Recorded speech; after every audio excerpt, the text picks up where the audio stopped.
Que le Seigneur vous bénisse. J'ai une grande responsabilité ce soir. C'est lui de partager avec vous sur un sujet important. Mais ce sujet qui va nous préparer à ces dimanches spéciaux que nous allons avoir ici en ces lieux avec notre pasteur. Bien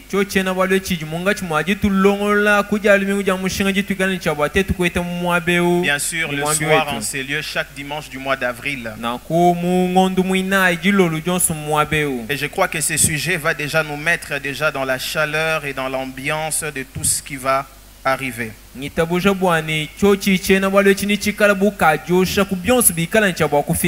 Nous allons parler ce soir sur la Bible face aux questions des hommes.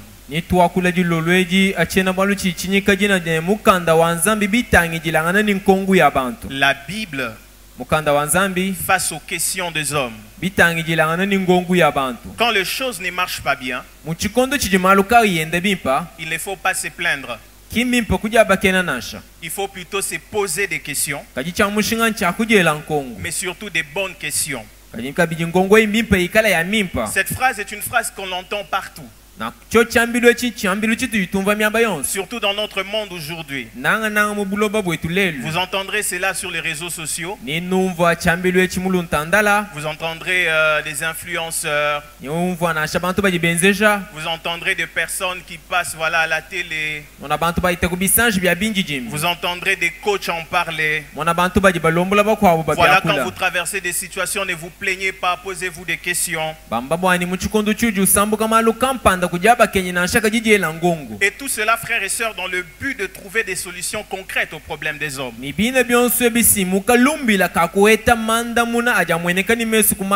Notre monde fait face à des problèmes.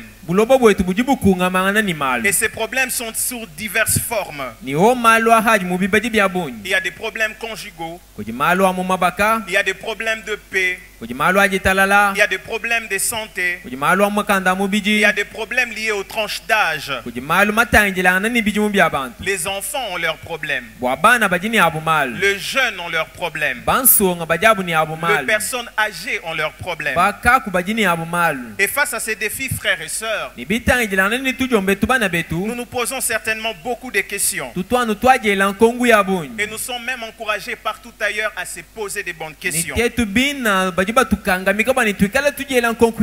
Hélas, frères et sœurs, plusieurs personnes, malgré les questions qu'ils se posent, ils ne parviennent toujours pas à résoudre leurs problèmes. Pourquoi? Est-ce parce que les questions ne se sont pas bien posées? Eh bien non, frères et sœurs. C'est plutôt parce que nous ne nous tournons pas vers la bonne source pour trouver les réponses à nos questions. Les influenceurs vous diront, voilà, posez-vous des questions. Mais très peu nous montrent la voie. Où est-ce qu'on doit poser ces questions pour trouver des solutions aux problèmes? Bien-aimés frères et sœurs, souvent ces sources même que l'on nous présente sont des sources qui ne résolvent rien.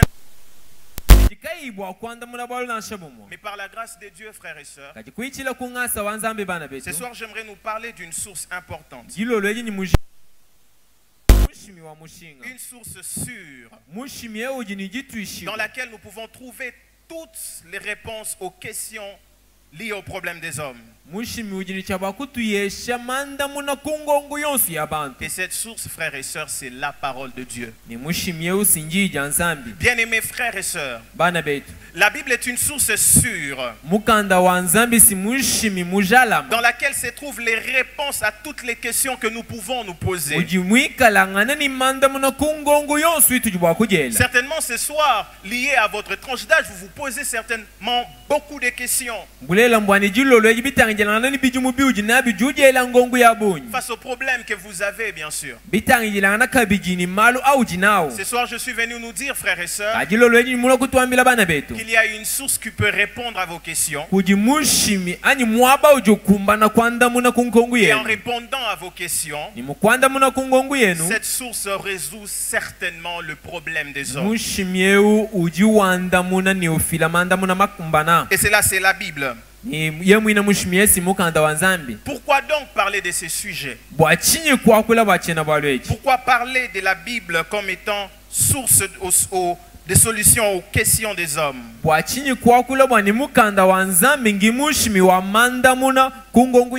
Je vous propose trois choses. Premièrement, nous parlons de ces sujets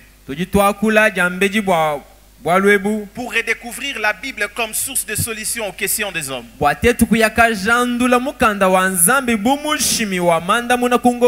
J'attire notre attention sur un mot. Redécouvrir. Redécouvrir la Bible comme source de solution aux questions des hommes.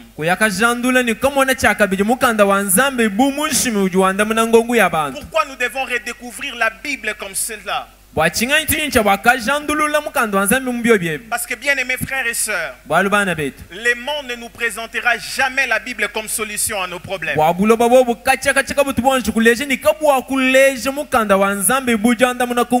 Et même si vous allez sur Internet, frères et sœurs, face à toutes les questions que vous avez, jamais ou même très peu on vous présentera la Bible comme solution. Et ce soir, ce message viendra pour nous amener à redécouvrir la Bible comme cette source.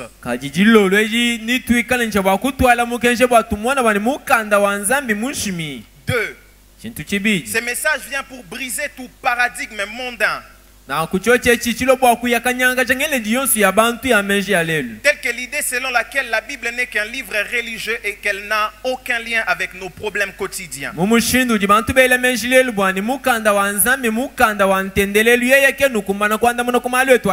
Le message de ce soir, frères et sœurs, viendra pour briser ces paradigmes, ces choses que nous avons déjà conçues et qui nous a déjà été dictée par le monde. Tel que l'idée selon laquelle la Bible n'est qu'un livre religieux et qu'elle n'a rien à voir avec nos problèmes quotidiens. On nous a fait croire cela, frères et sœurs. La Bible, c'est seulement pour porter et amener à l'église. Mais en ce qui concerne ce qui se passe dans notre monde, le problème que nous rencontrons chaque jour dans notre quotidien, on nous dit que la Bible n'a rien à voir avec cela. Mais troisièmement, ce message vient pour nous encourager à l'amour de la parole de Dieu et inspirer une relation profonde avec elle. Le message de ce soir, frères et sœurs, vient pour nous encourager à l'amour de la parole de Dieu, nous encourager à aimer la Bible, mais pas seulement aimer la Bible, frères et sœurs, mais aussi avoir une relation profonde avec elle. La prière de mon cœur ce soir, frères et sœurs, c'est que lorsque nous serons en train de sortir de ces lieux, que nous puissions aimer la Bible, mais surtout que nous puissions avoir une relation profonde avec elle. Est-ce que quelqu'un peut dire Amen? 2 Timothée chapitre 3, le verset 10 à 16.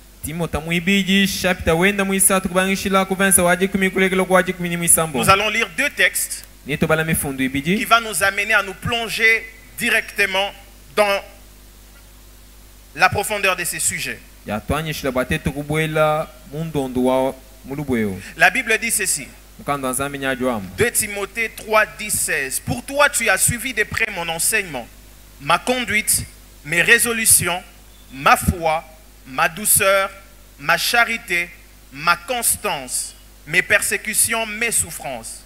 À quelle souffrance n'ai-je pas été exposé à Antioche, à Icône et à Lystre? Quelle persécution n'ai-je pas supporté? Et le Seigneur m'a délivré de toutes. Or, tous ceux qui veulent vivre pieusement en Jésus-Christ seront persécutés. Mais les hommes méchants et imposteurs avanceront toujours plus dans le mal, égarant les autres et égarés eux-mêmes. Toi, demeure dans les choses que tu as apprises et reconnues certaines, sachant de qui tu les as apprises. Dès ton enfance, tu connais les saintes lettres qui peuvent te rendre sage à salut de la foi en Jésus-Christ, à salut par la foi en Jésus-Christ. Car toute écriture est inspirée de Dieu et utile pour enseigner, pour convaincre, pour corriger, pour instruire dans la justice. Ici, ce texte, il s'agit de Paul qui écrit à Timothée. Comme vous savez, Paul, quand il voyageait, il implantait certainement des églises. Et l'une des églises qu'il a implantées, il a pris son fils Timothée pour qu'il puisse gérer l'église comme pasteur. Et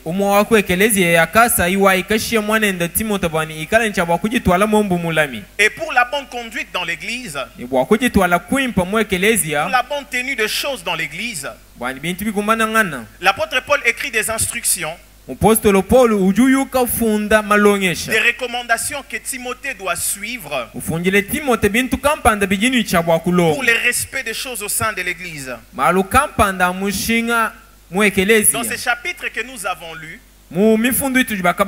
l'apôtre Paul est en train d'écrire à Timothée concernant le dernier jour.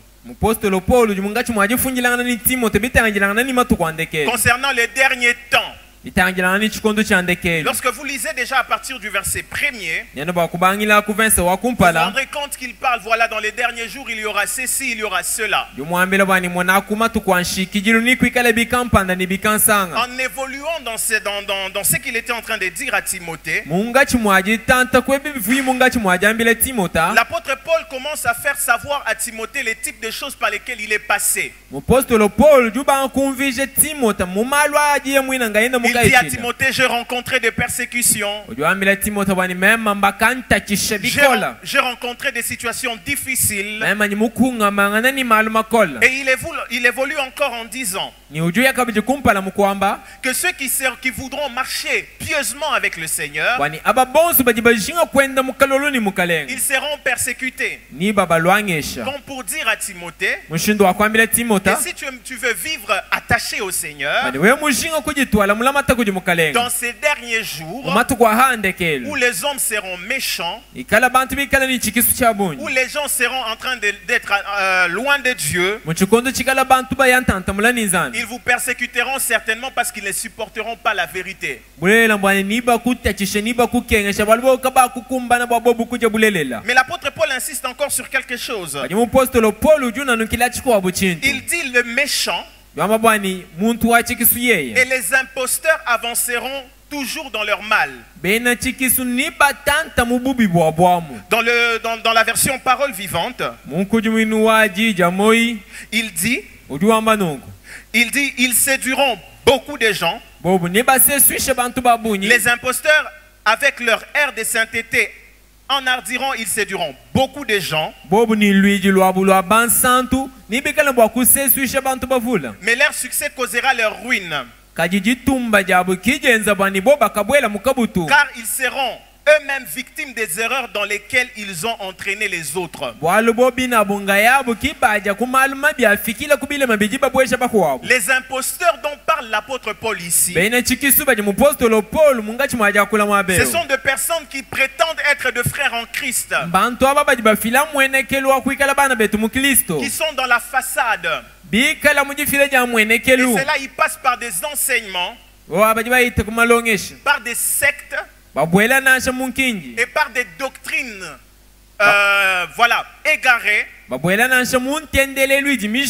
l'apôtre Paul précise qu'ils séduiront beaucoup de gens. Alors face à cela, il encourage Timothée pour dire: Timothée, toi reste attaché aux enseignements que tu as appris. Attache-toi à ces enseignements. Et j'aime d'ailleurs, il dit à Timothée, depuis ton jeune âge, tu es attaché à cela. Tu es attaché à la parole. Parole vivante dit, cette parole te montre le chemin.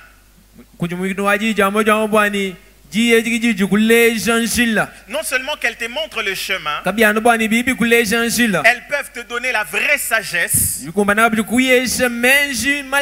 celle qui conduit au salut par la foi en Jésus-Christ. Et pour embellir tout cela, il dit toute écriture est rédigée sous l'inspiration de Dieu, utile pour nous enseigner la vérité et nous en persuader, pour apprendre à nous connaître et pour nous convaincre de péché, pour réfuter les erreurs, pour rectifier nos pensées. Elle nous aide à réformer notre conduite et nous rend capables de mener une vie juste et disciplinée conforme à la volonté de Dieu. Bien aimé, en parlant de tout cela, mon but ici c'est de nous amener à comprendre qu'est-ce que Paul voulait dire à Timothée. Dans ces textes, bien aimés frères et sœurs, Paul montre que la Bible, la parole de Dieu, contient en elle le potentiel d'instruction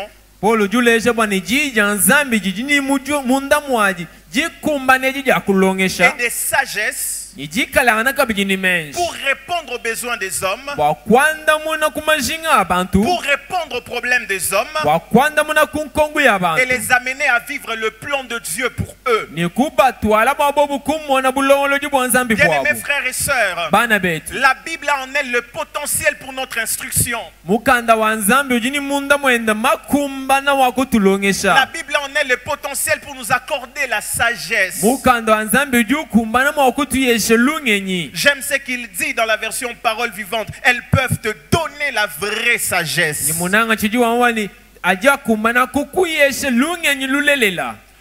1 Corinthiens chapitre 10. Le verset 1er au verset 11. J'ai lu seul.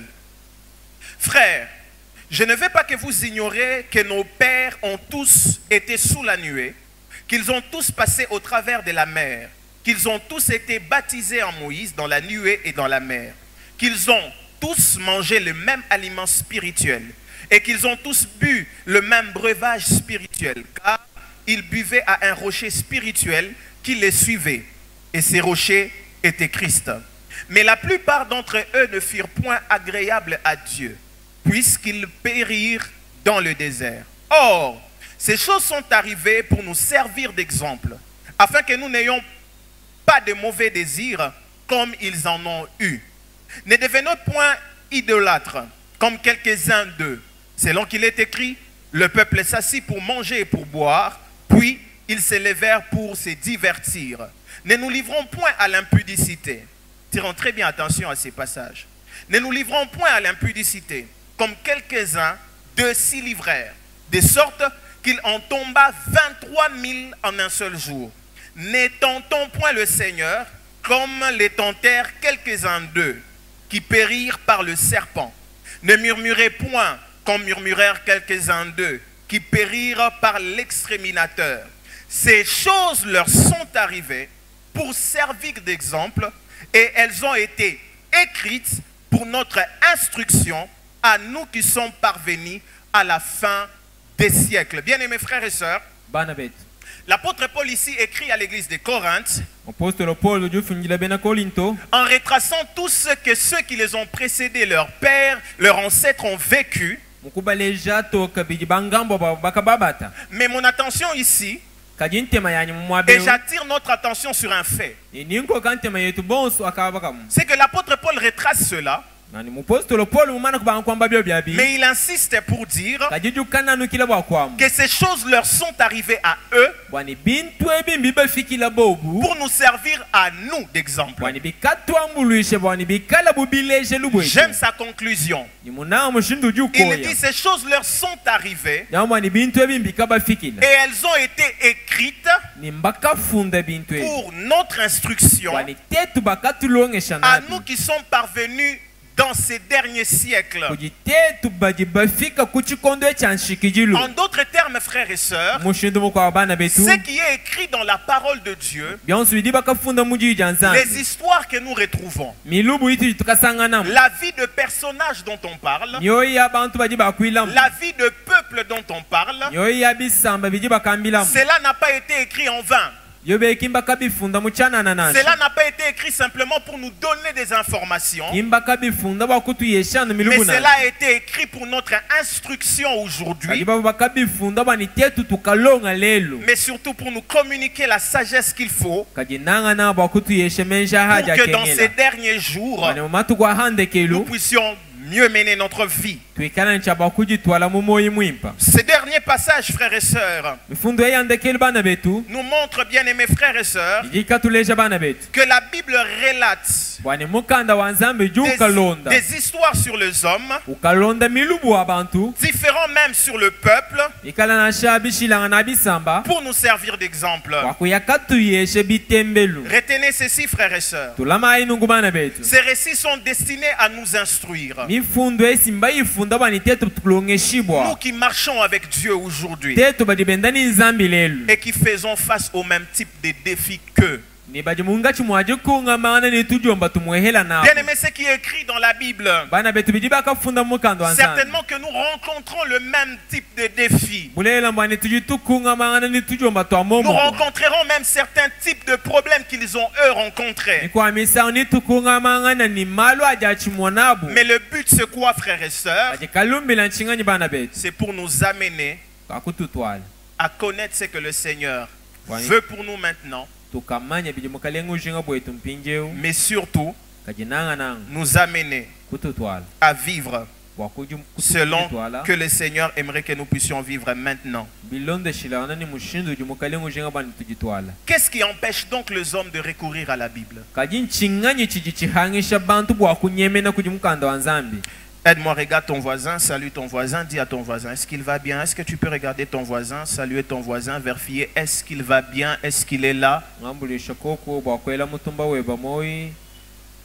Bouge un peu ton voisin, est-ce qu'il est encore là? Il est déjà parti à la maison, il est encore ici. Gloire à Dieu. Qu'est-ce qui empêche donc les hommes de recourir à la Bible? Si la Bible contient ce qu'il faut pour répondre à nos questions, qu'est-ce qui fait alors qu'aujourd'hui les gens ne recourent pas à la Bible? Je nous propose ici 3 raisons. La première raison, c'est le diable. Le diable. Le diable. Le diable empêche les hommes de recourir à la Bible. Pourquoi?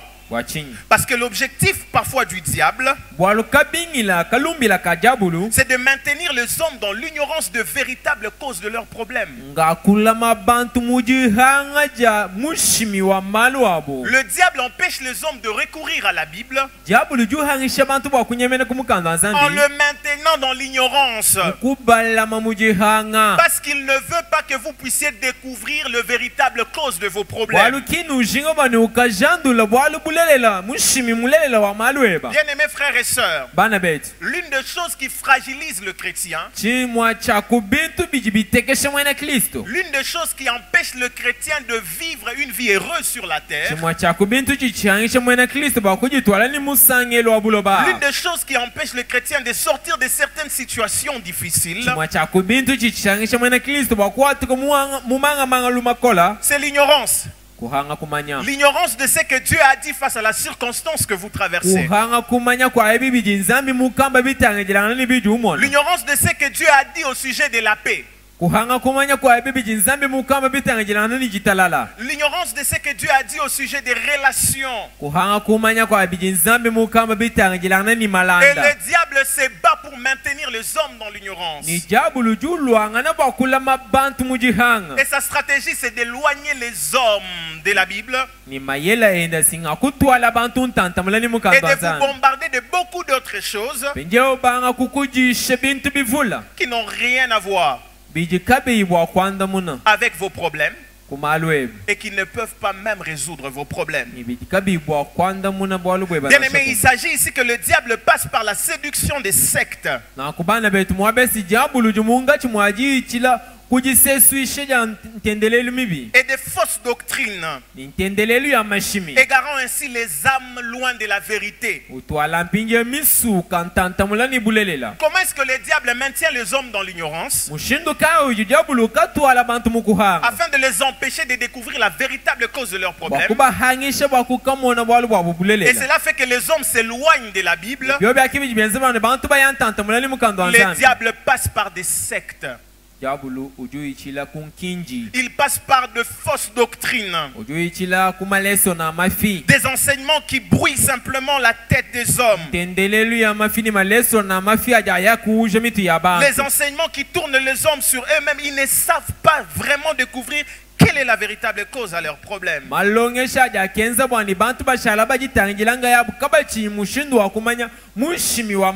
C'est triste parfois de lire ces textes, frères et sœurs. Quand vous lisez Osée 4, le verset 6, la Bible dit: mon peuple est détruit. Pas parce que mon peuple ne prie pas. Pas parce que mon peuple ne se réunit pas à un endroit. Mais simplement parce qu'il lui manque la connaissance. Que des fois nous sombrons dans nos problèmes parce qu'on manque la connaissance. Et bien aimés frères et sœurs, j'aimerais vous dire, le diable aime maintenir les hommes dans l'ignorance. Ça fait que vous ne pouvez pas recourir à la Bible. La deuxième chose, frères et sœurs, qui empêche les hommes de recourir à la Bible, c'est la mauvaise perception de la Bible même. La mauvaise perception de la Bible. Plusieurs ont une mauvaise perception de la Bible. Malheureusement. Plusieurs voient autrement la Bible. La première mauvaise considération que nous avons de la Bible, c'est considérer la Bible uniquement comme un livre historique. Plusieurs personnes, en voyant la Bible, ils considèrent la Bible simplement comme un livre historique. Ils racontent simplement des histoires. Voilà David devant Goliath. Tu lis cela comme regardant un film. Moïse va, ils font la mer rouge. Et tu es content, tu es simplement là en train de lire comme un livre, simplement comme un roman. Cette mauvaise perception, frères et sœurs de la Bible, empêche plusieurs personnes de recourir à la Bible quand ils ont des questions liées à leurs problèmes. Notez ceci, frères et sœurs. Plusieurs limitent la Bible à un récit d'événements passés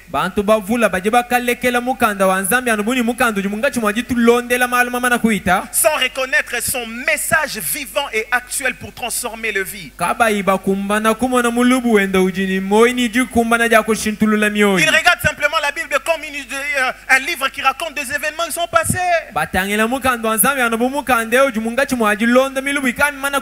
Et le fait d'avoir cette image empêche plusieurs personnes de reconnaître son message vivant.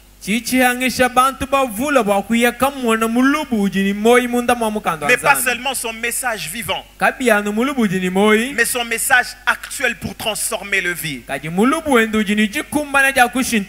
Bien aimé, ici j'aimerais dire à quelqu'un, et j'aimerais que vous ne puissiez jamais l'oublier, c'est que, bien aimés frères et sœurs, la Bible n'est pas démodée, elle est encore d'actualité aujourd'hui. La Bible n'est pas démodée. Elle est encore d'actualité aujourd'hui. Elle résout les problèmes actuels des hommes. Elle répond aux questions actuelles des hommes. Que vous soyez jeune, que vous soyez vieux, la Bible est adaptée aux différentes tranches d'âge d'hommes. Elle répond aux besoins. Et elle n'est pas démodée, frères et sœurs.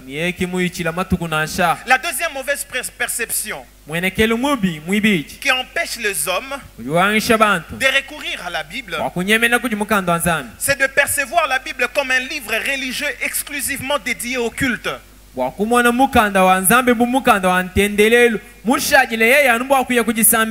Plusieurs en voyant la Bible, je le disais même au début,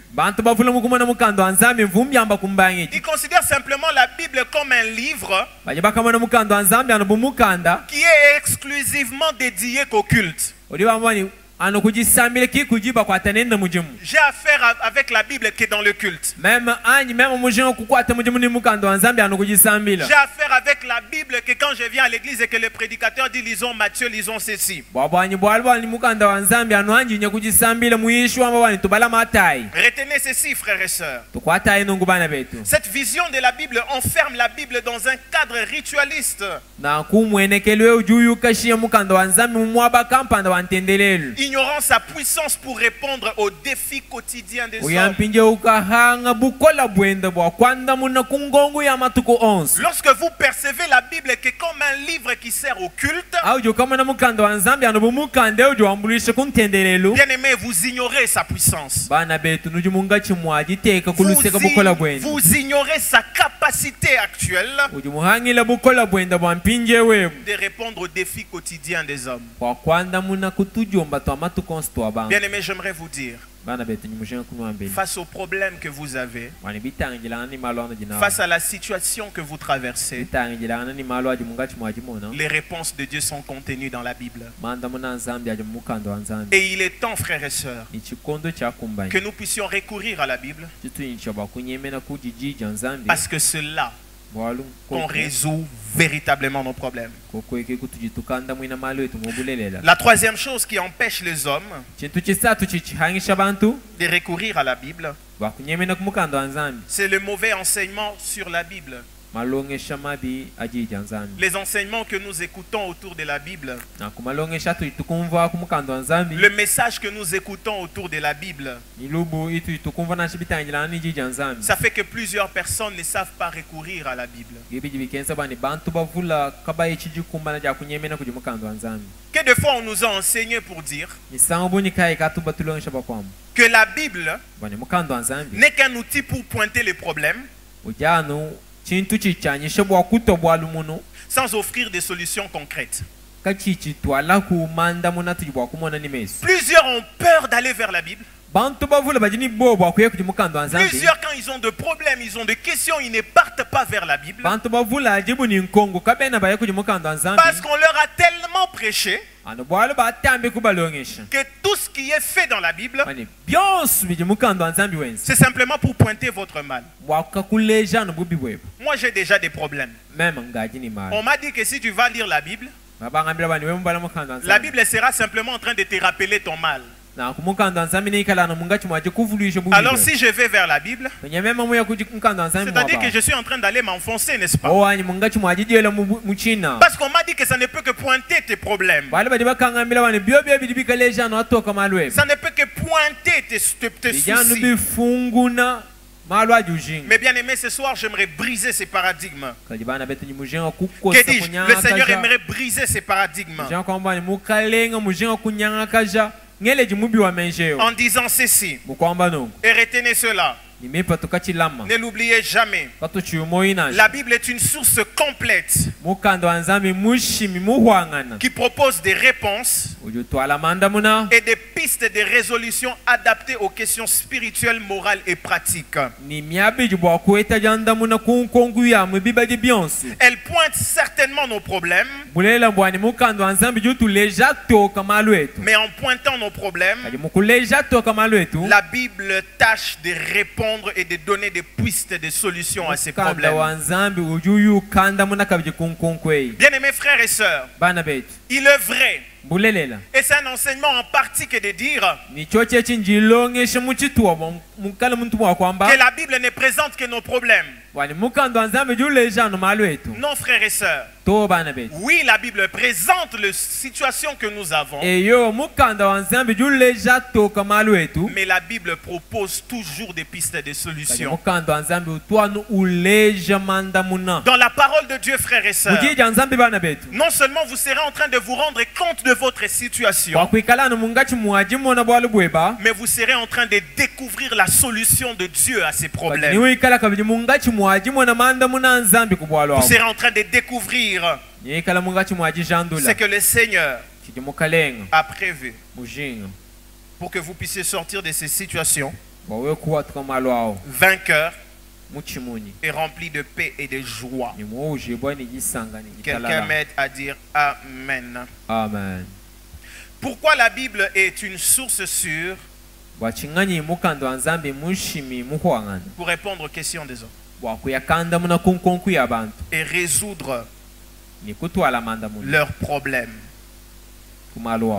Je nous propose ici 4 choses. Et j'aimerais que nous ne puissions pas oublier cela. Ces 4 choses, bien aimés, marchons avec cela. Et chaque fois que nous avons des problèmes et nous nous posons beaucoup de questions, que ces choses nous encouragent à recourir à la parole de Dieu. 1. La Bible est la méthode de Dieu pour guérir le mot des hommes.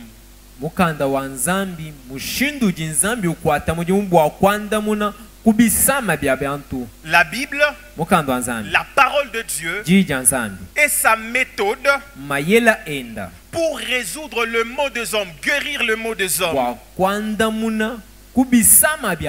Lorsque vous lisez les psaumes, le chapitre 107, le verset 19 à 20, la Bible dit quelque chose que nous ne retrouvons pas dans le monde. Écoutez ce que la Bible dit. Dans leur détresse, c'est-à-dire dans leurs problèmes, dans leurs situations difficiles, dans leurs soucis, ils crièrent à l'Éternel. Ils ont prié. Ils ont cherché Dieu. Ils ont certainement dit à Dieu, viens nous sortir de cette situation. Seigneur, viens résoudre ces problèmes. Comme nous les faisons parfois. Seigneur, viens résoudre ces problèmes dans la famille. Seigneur, viens résoudre ces problèmes. Et la Bible dit, il les délivra de leurs angoisses. Le Seigneur les a certainement délivrés. Mais j'aime la suite. Il envoya sa parole et sa parole le guérit et le fit échapper de la fosse. Dans leurs problèmes, dans leurs situations difficiles, dans le problème qu'ils ont rencontré dans leur vie.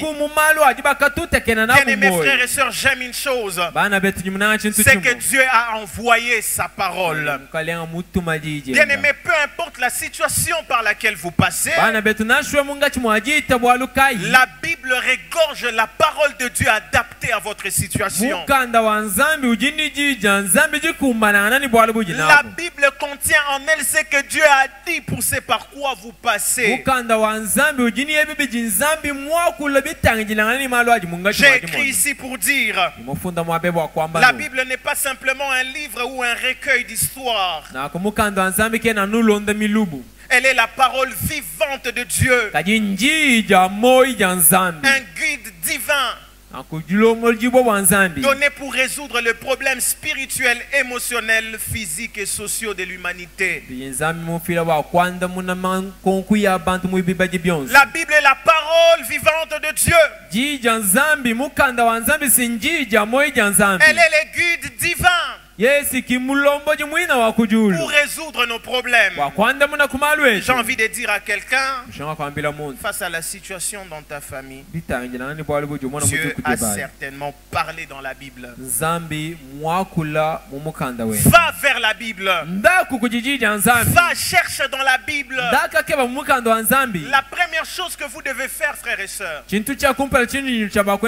chaque fois que vous rencontrez une difficulté, s'il vous plaît, le premier réflexe que vous devez avoir, c'est de recourir à la Bible. Cherchez à découvrir qu'est-ce que Dieu a dit. Il envoya sa parole et sa parole le guérit. Ce soir, quelqu'un ira dans la Bible. Cette soirée, et il verra ce que Dieu a dit au sujet de cette guérison, de la maladie que vous avez. Et je vous assure que quand vous allez voir cela, ça va susciter la foi en vous. Ça va vous amener à croire qu'il est un Dieu qui guérit. Et certainement que vous serez guéris. La deuxième chose qui fait de la Bible, frères et sœurs, une source pour répondre aux questions des hommes et résoudre ainsi leurs problèmes. La Bible est la sagesse de Dieu pour une vie épanouie et heureuse.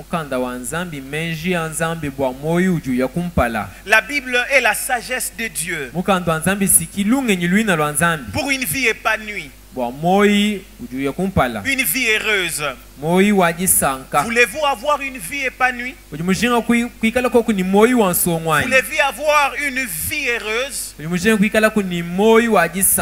Voulez-vous être sur la terre, vivre et expérimenter des exploits? Voir vos entreprises réussir? Avoir une famille stable? Avoir une jeunesse heureuse? La Bible est la sagesse de Dieu qui nous fournit les éléments qu'il faut. Quand vous lisez Josué le chapitre 1 le verset 8, prenons nos Bibles. Josué 1 8. Josué 1 8.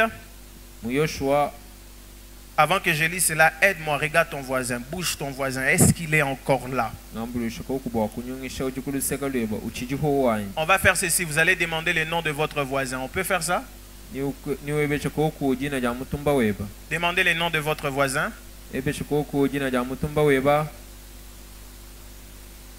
À la fin de ce culte, que nous n'ayons pas simplement assisté à la louange et l'adoration, les messages et tout, mais que nous puissions nous connaître, nous faisons partie d'une famille. Vous avez retenu le nom du voisin, j'espère. Josué 1:8, la Bible dit que ce livre de la loi ne s'éloigne point de ta bouche, mais dites-le jour et nuit, pour agir fidèlement selon tout ce qui est écrit. Car c'est alors que tu auras du succès dans tes entreprises et c'est alors que tu réussiras. Tu entreprends quelque chose, relation amicale ou amoureuse, familiale, Tu entreprends quelque chose. Peu importe le domaine. Et parfois tu rencontres des difficultés. Et tu aimerais t'en sortir pour avoir une vie de famille heureuse. Pour avoir une jeunesse heureuse. Bien aimé, la parole de Dieu est l'outil nécessaire que nous devons avoir et auprès de qui nous devons recourir. Retenez ceci. La Bible en tant que révélation divine contient une sagesse éternelle capable de guider l'humanité vers une vie rempli de paix, de joie et d'accomplissement. La Bible contient la sagesse éternelle pour conduire les hommes que nous sommes vers une vie remplie de paix, une vie remplie de joie et pleine d'accomplissement. Ce soir, bien-aimés frères et sœurs, soyez encouragés d'aller vers la Bible, de poser vos questions à la Bible et d'aller chercher ce que Dieu a dit, parce qu'elle est la sagesse de Dieu pour une vie heureuse et épanouie. La troisième chose que je nous propose, qui fait de la Bible cette source pour répondre à nos questions et résoudre nos problèmes, c'est que la Bible nous renseigne sur la véritable cause du problème des hommes qui est le péché.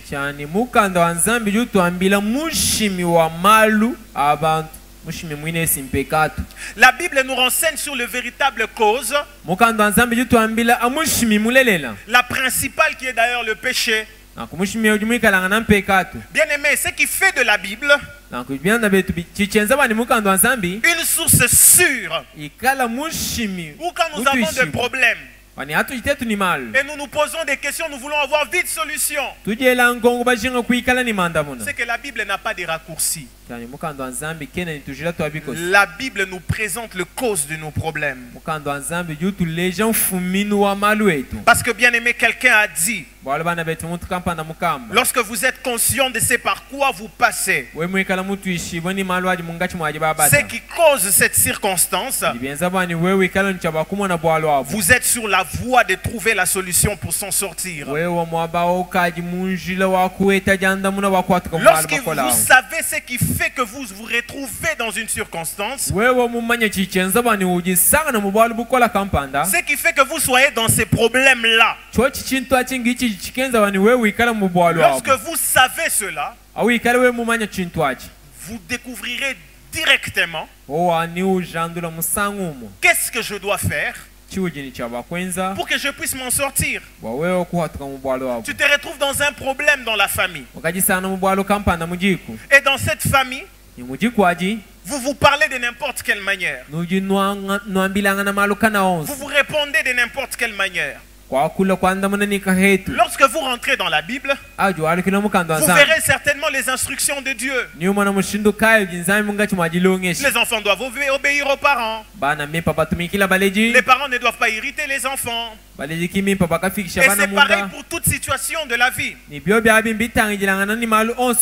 vous regardez, vous dans la famille, l'enfant répond de n'importe quelle manière aux parents. Parfois on ne sait pas, on pense que c'est un démon. Parfois on ne sait pas, on pense que c'est un problème parfois psychologique et tout. Il est vrai que cela peut être le cas. Mais bien aimés frères et sœurs, parfois ce n'est pas le cas. Parfois il faut simplement aller dans la Bible et apprendre à l'enfant que voilà ce que la Bible dit. Parce l'enfant va sortir de sa situation parce qu'il découvre ce que Dieu a dit dans la parole. Lorsque vous lisez Genèse 3, le verset 16 à 19. S'il faut rester sur l'aspect tel que le péché est la cause de problèmes des hommes et des souffrances même.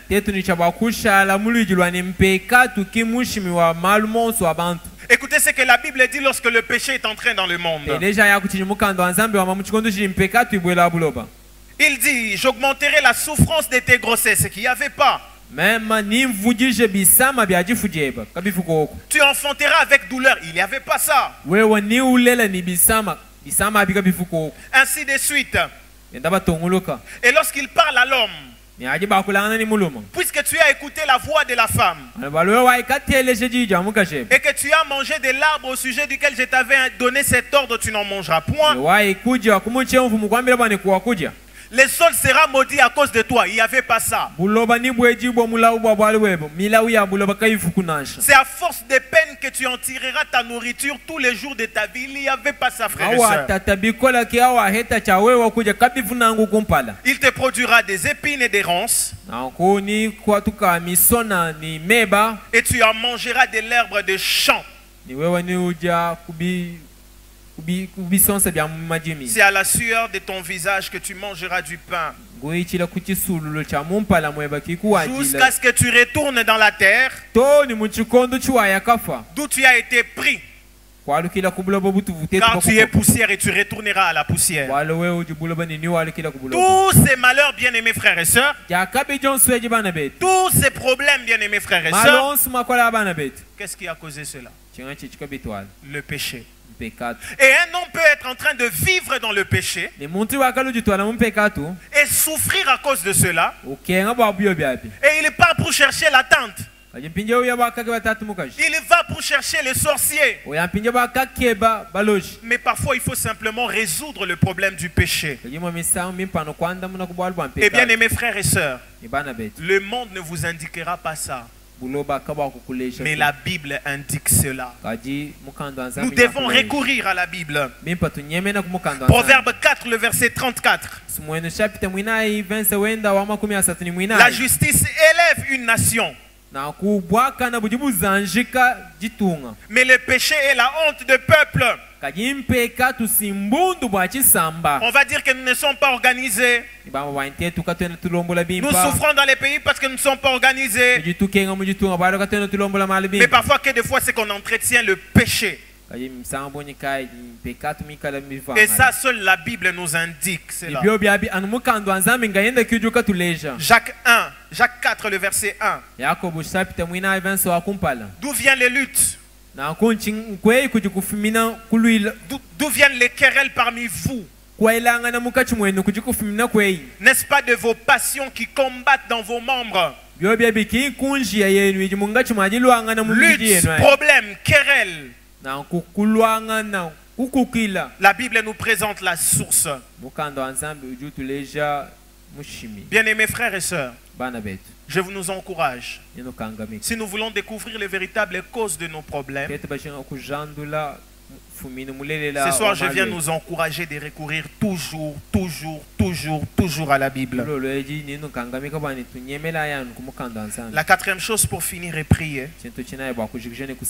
qui fait de la Bible une source sûre pour répondre à nos questions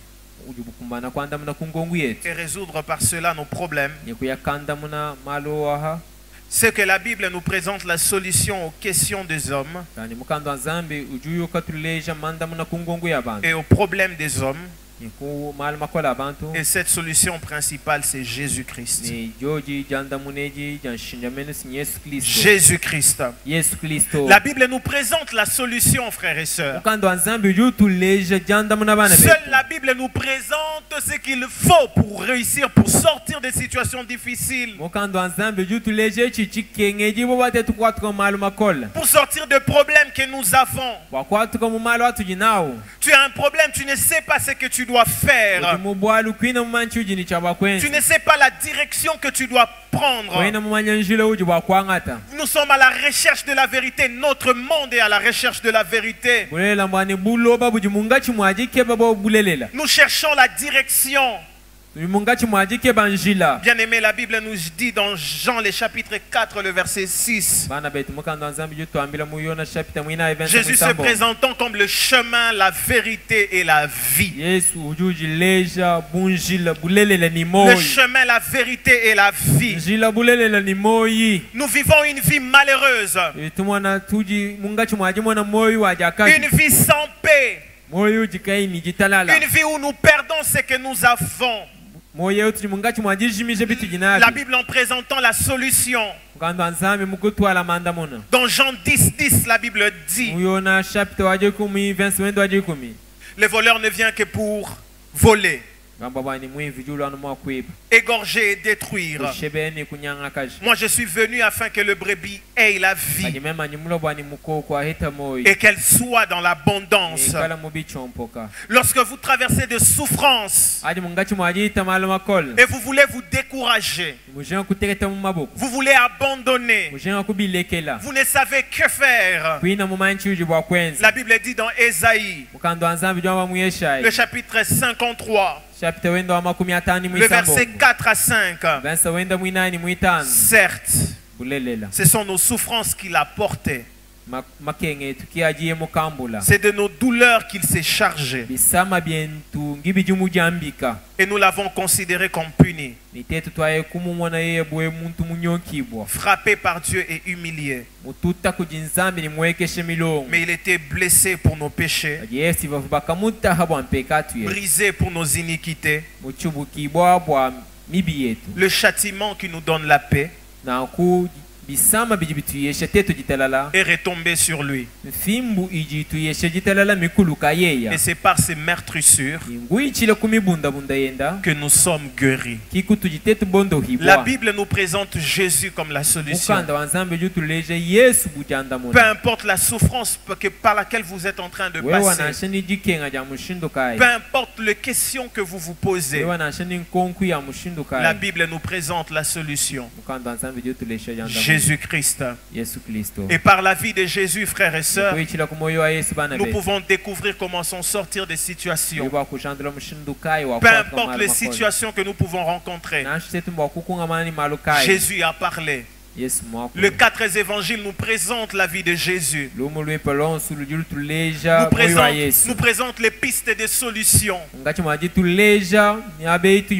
Jésus qui est la solution, frères et sœurs. Il dit comment nous devons nous comporter dans nos relations. Jésus qui est la solution, frères et sœurs. Il donne les règles de conduite quand vous êtes jeune. Jésus comme la solution. Il donne les secrets de l'abondance, vous qui traversez des crises liées aux finances. Jésus comme étant la solution. Il donne des solutions aux problèmes liés à la maladie. Jésus comme étant la solution, frères et sœurs. Il donne des solutions liées à tout problème des hommes. Et la Bible, frères et sœurs, nous présente cette solution qui est Jésus-Christ. Que le Seigneur bénisse sa parole. J'aimerais que nous puissions incliner nos têtes.